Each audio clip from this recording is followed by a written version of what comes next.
जी राम राम दोस्तों। आज का वीडियो भी एस्ट्रोलॉजी के मिथ के ऊपर ही बना रहा हूँ, जो ज़्यादातर ज्योतिषी अपने चैनलों पर बताते हैं। जैसे अभी नया आज एक वीडियो देख रहा था जिसमें एक ज्योतिषी बता रहा था कि भाई जो राहु है वो कुंभ राशि में आया है और वो किस प्रकार के फल देगा कुंभ राशि वालों को,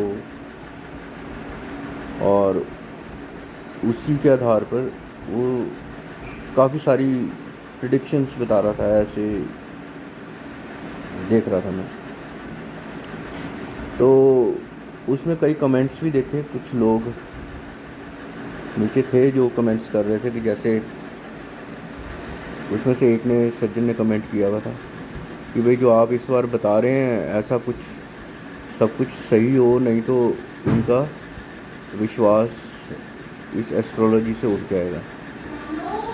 तो वो बात भी ठीक है, क्योंकि वो उसको सुनते होंगे और उसकी बातें सुनने के बाद उनको ये लगता होगा कि यार जो ये बता रहा है वो ठीक होगा, और अभी तक जो उसने बताया वो शायद उनकी कसौटी पर ठीक नहीं उतरा है। वो एक तरीके का उनको सब गलत ही लगा।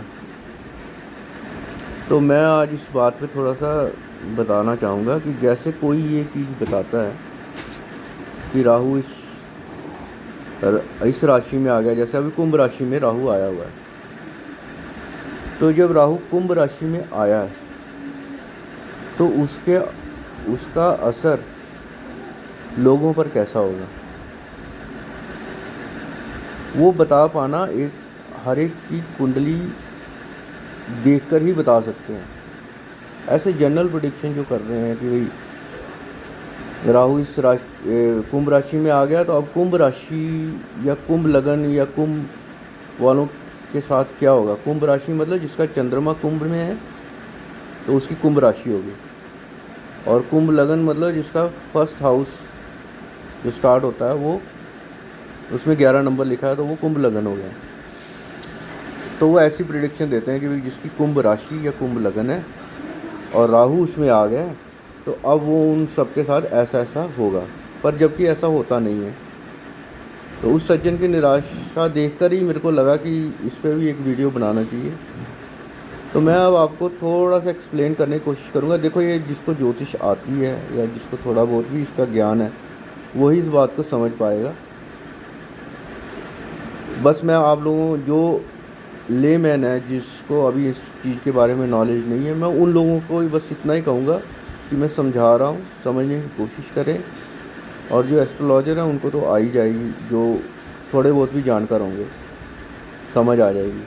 और लेमैन के लिए ये है कि ऐसे वीडियोस पे देखकर अपना मन किसी भी निर्णय पे ना पहुँचे और कि भाई ऐसा ही होगा जो वो बता रहा है, क्योंकि ये लोग सब झूठ बोल रहे हैं। इनको इन बातों से कोई लेना देना नहीं कि कोई उनका वीडियो देखकर क्या सोचता है। अब फॉर एग्ज़ाम्पल जैसे अभी मैं एक अपना दूसरा ऐप यूज़ कर रहा हूँ, उसमें मैंने अभी की कुंडली बनाई है।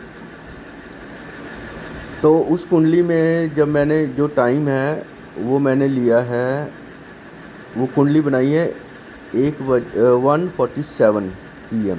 आज की ही बनाई है, आज की कुंडली बनाई है 1:47 PM। उसमें जो लग्न निकल कर आया है और दिल्ली प्लेस ली है, इसकी प्लेस जो है दिल्ली है। तो इसमें जो लग्न निकल कर आया है वो है वृश्चिक राशि, 8 नंबर का लग्न आया है। और जो राहु है वो चौथे घर में आ रहा है, यानी कि कुंभ राशि जो है, अगर लगन 8 होगा तो कुंभ राशि 4th हाउस में आ जाएगी, तो राहु भी 4th हाउस में आ जाएगा। अब आज का अगर राहु का जो इस समय जो भी कोई पैदा हुआ है उसके बारे में हम बता सकते हैं कि उसका राहु कैसा है। उसका नहीं कि कोई एक अलग समय में पैदा हुआ है, अलग ईयर में पैदा हुआ है, अलग डेट में पैदा हुआ है, अलग टाइम में पैदा हुआ है, उसका नहीं बता सकते। हाँ, इसके अंदर हम बता सकते हैं कि जो व्यक्ति आज की डेट पे 1:47 पे दिल्ली के टाइम के हिसाब से, प्लेस दिल्ली हो के हिसाब से आज जो पैदा हुआ उसका राहु कैसा होगा, जो उसको एक रिज़ल्ट देगा लाइफ के अंदर। तो इसमें राहु जो है वो है गुरु के नक्षत्र में, जो ये मैंने टाइम बताया इसमें, और बुध के उपनक्षत्र में। तो जब राहु की स्थिति को आज जो अभी मैंने टाइम बताया इसके हिसाब से देखना, इसकी प्रिडिक्शन करनी है, तो इस आदमी का राहु जो है सारी उम्र अच्छा रिजल्ट देगा। क्यों? अभी राहु की स्थिति अच्छी है। जैसे राहु जो है वो दूसरे, तीसरे, चौथे, सातवें, नौवें और 10वें घर को इस लगन वाले का रूल कर रहा है। फिर उसका जो राहु का नक्षत्र है जो कि गुरु है, वो चौथे और 7वें घर को रूल कर रहा है। और जो उसका उपनक्षत्र बुध है, जो उसका उपनक्षत्र है वो 9 और 10 घर को रूल कर रहा है। तो इन सबको मिलाकर एक तरीके का फॉर्मूला बनता है, उससे डिसाइड होता है कि राहु कैसा रिजल्ट देगा एक पर्टिकुलर राशि, एक पर्टिकुलर लगन में पैदा हुए व्यक्ति का, जो कि एक पर्टिकुलर टाइम प्लेस के हिसाब से बनेगा। और फिर उस ग्रह की स्थिति देखिए, ये अकेले राहु के लिए लागू नहीं होगा, ये हर ग्रह के लिए लागू होगा, ये जो मैंने आपको सिस्टम बताया है। अब इसमें राहु मैं क्यों कह रहा हूँ कि अच्छा रिजल्ट देगा, क्योंकि इसमें कोई भी नेगेटिव हाउस नहीं है। Negative house in the sense जो भाई मुश्किलें देते हैं लाइफ के अंदर, वो घर होते हैं 6th हाउस, 8th हाउस और 12th हाउस।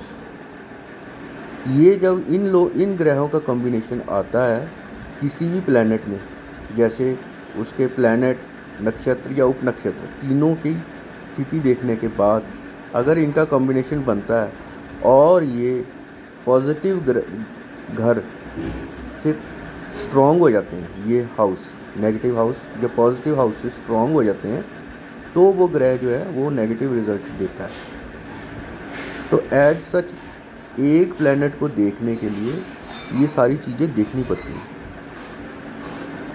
और ये जो आपको बता रहे हैं ये सब फ्रॉड है, इन पर कृपया आप विश्वास ना करें, इनको कुछ नहीं पता है।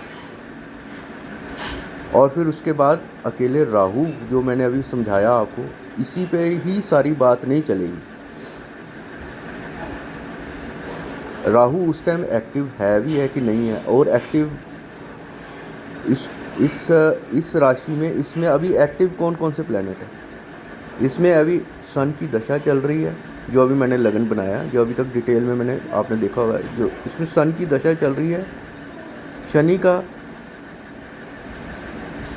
अंतर चल रहा है और राहु का प्रति अंतर चल रहा है। तो जो इसको अभी मेन इफेक्ट्स, राहु आ गया इसमें, अभी मैंने अभी देखा वो, तो जो इसको मेन इफेक्ट्स इस आदमी को, जिसका मैंने अभी ये चार्ट बनाया, जो भी मैंने अपनी एक समझाने के लिए चार्ट बनाया, एट प्रेजेंट का ही बना लिया, जब मैं वीडियो बनाने लगा उसी टाइम का बना लिया था।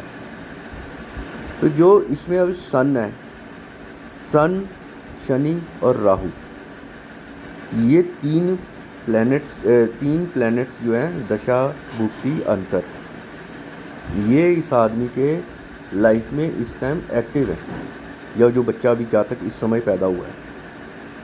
तो अब उसका क्या असर होगा उस पर, वो इन तीनों प्लैनेट्स का निचोड़ से पता लगेगा। अभी जैसे सन जो है इसका, इस बच्चे का जो अभी इस समय पैदा हुआ होगा, उसका सन जो है वो 9वें घर को रूल कर रहा है, वीनस के नक्षत्र में है।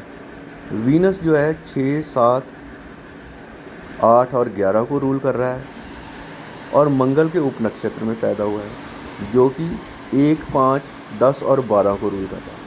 तो अब आपको मैंने बताया था कि नेगेटिव हाउसेस कौन कौन से होते हैं, 6, 8, 12। अब इसमें 6, 8, 12 भी आ रहे हैं और पॉजिटिव हाउस भी आ रहे हैं, जो कि इक्वल स्ट्रेंथ में खड़े हैं। तो इस बच्चे के साथ हेल्थ इश्यूज़ आएंगे, क्योंकि अभी ये पैदा हुआ है तो बच्चा है, हेल्थ इश्यूज़ आएंगे, पर क्योंकि इसके पॉजिटिव प्लैनेट्स भी बराबर में खड़े हैं तो ये रिकवर भी कर जाएगा। ये इसकी दशा बोल रही है। अब इसकी अंतर्दशा जो है वो शनि की है, तो जो शनि है वो इसका ठीक है। राहु तो मैंने आपको पहले ही बता दिया ठीक है। तो ऐसे देखा जाता है कि भाई एक पर्टिकुलर आदमी का वो दिन, वो टाइम पीरियड, वो फ्रेम ऑफ टाइम कैसा जाएगा। ये जो एक चीज़ सबके लिए बता देते हैं कि भाई